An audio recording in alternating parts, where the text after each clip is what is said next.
Davinci Resolve 17 has officially been announced, and in this video we're going to talk about some of the exciting new features it has to offer and when you can get your hands on it. And there's a lot to cover, so let's just jump in, starting with the color page. No, the color page isn't new. In fact, there are no new pages being added in Davinci Resolve 17, but there has been a significant redesign, new scopes and curves functions, and a lot of new features added. For starters, the HDR primary grading palette allows you to grade high dynamic range shots with color wheels for 6 tonal zones instead of the 3 that we're used to. The HDR palette also allows you to adjust the starting points of each zone, which is super useful. This means you'll be able to grade shots with a wide dynamic range without secondary corrections. Do you realize how much time you'll save not having to track a whole bunch of power windows? Next, we have the Color Warper, which introduces click and drag color grading to Davinci Resolve, allowing you to adjust hue, saturation, chroma, and luminance simply by,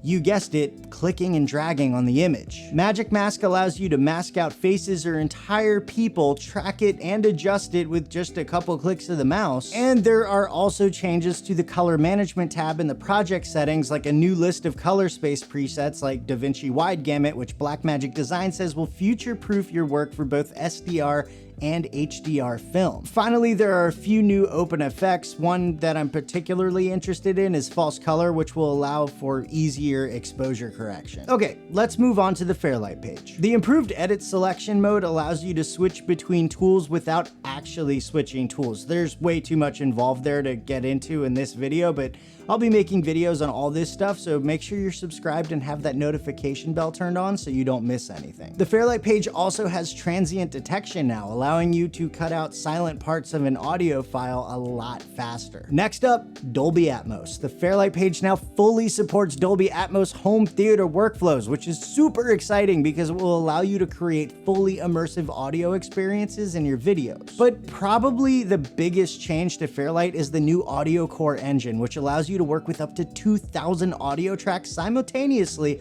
with super low latency. This is going to make audio editing so much faster. There are a few other features like FlexBus, which improves the functionality of buses, the ability to link clips, automation follows edit, which links edits made during automation to the clips, and a whole bunch more. Moving on to the cut page, we've got some really cool stuff to look forward to. First of all, we've got a whole bunch of new transitions, including some Fusion transitions that you don't have to go into Fusion to use. You just need to drag and drop. There's also new effects in the cut page like blurs, color effects, generators, and a bunch of stuff that was previously reserved for the edit page. This makes editing full videos in the cut page even more possible. The cut page also has new standard and Fusion titles, which is super exciting, and a bunch of new timeline features, including the ability to keep your transitions in place even after replacing or moving a clip. There are a bunch of other new features in the cut page, including improved bins, more media sorting options, and the ability to focus the source tape based on the metadata of your footage. All of this seems to have one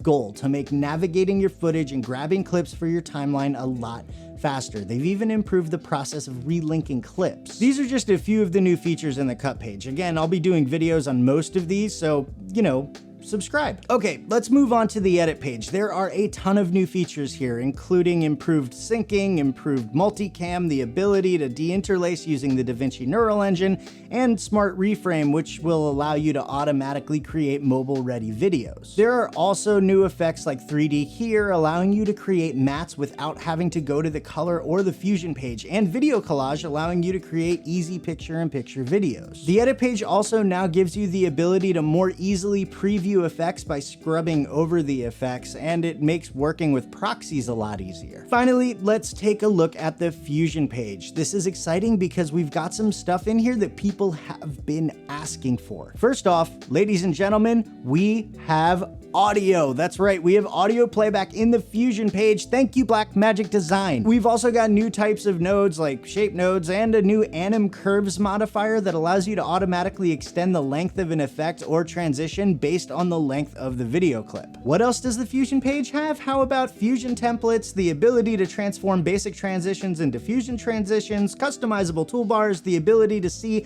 and edit timeline markers, and more GPU accelerated effects.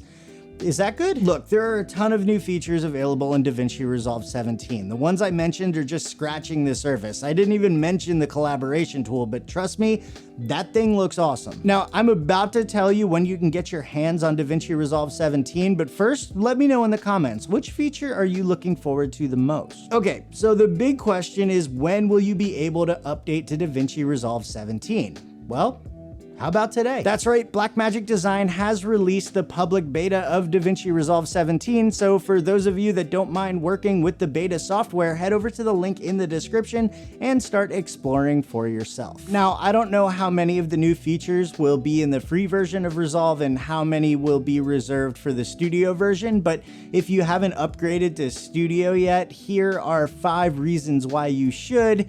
And that's it. All right, guys, thanks for watching. Don't forget to subscribe, and I'll see you later.